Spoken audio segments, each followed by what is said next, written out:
દાહોદમાં કાળમુખો અકસ્માત હાઈવે પર એમપી ટ્રાન્સપોર્ટની બસને ટ્રકે ઉડાવી પલટી ખાતા એકનું મોત જ્યારે 17 ઘાયલ.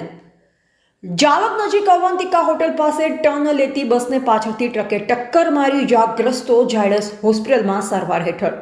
દાહોદ જિલ્લાના જાલક નજીક ઇન્દોર અમદાવાદ નેશનલ હાઈવે પર આજે વહેલી સવારે એક ગોમખાર અકસ્માત સર્જાયો હતો.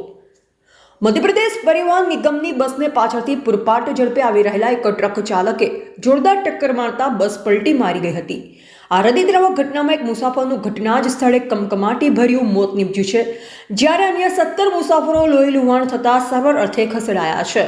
મળતી માહિતી મુજબ મધ્યપ્રદેશ પરિવહન નિગમની બસ આજે વહેલી સવારે ઇન્દોર અમદાવાદ હાઈવે પરથી પસાર થઈ રહી હતી.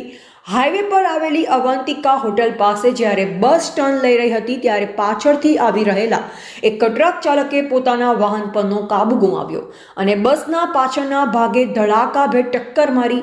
ટક્કર એટલી પ્રચંડ હતી કે બસ રસ્તા પર જ પલટી મારી ગઈ અને હાઈવે પર દૂર સુધી ખસેડાઈ હતી. અકસ્માત સર્જાતા જ બસમાં સવાર મુસાફરોમાં ભારે અફરાતફરી મચી ગઈ. વહેલી સવારના શાંત વાતાવરણમાં મુસાફરોની ચીસાચીસ સાંભળી આસપાસના લોકો અને અન્ય વાહન ચાલકો મદદ માટે દોડી આવ્યા હતા. બસમાં સવાર એક મુસાફરનું ગંભીર ઇજાઓના કારણે સ્થળ પર જ મોત નીપજ્યું, જ્યારે અન્ય 17 મુસાફરોને નાની મોટી અને ગંભીર ઇજા થવા પામી હતી.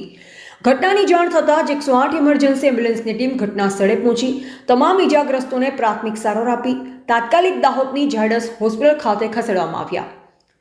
અકસ્માતના પગલે હાઈવે પર ટ્રાફિક જામની સ્થિતિ સર્જાઈ હતી, જેની જાણ થતાં જ સ્થાનિક પોલીસ કાફલો પણ ઘટના સ્થળે દોડી આવ્યો. પોલીસે ક્રેન મારફતે અકસ્માતગ્રસ્ત વાહનોને હટાવી ટ્રાફિક હળવો કરાવ્યો. પોલીસના જણાવ્યા અનુસાર ટ્રક ચાલકની બેદરકારીના કારણે અકસ્માત સર્જાયો હોવાનું પ્રાથમિક દ્રષ્ટિએ જણાય છે. હાલમાં પોલીસે અકસ્માતનો ગુનો નોંધી વધુ તપાસ હાથ ધરી છે. મૃતકની લાશને પોસ્ટમોર્ટમ માટે મોકલી તેના પરિવારજનોને જાણ કરવાની તજવીજ હાથ ધરવામાં આવી છે. એવા ભૂપેન્દ્રસિંહ બારિયા, ભારતની અસ્મિતા, દાહોદ.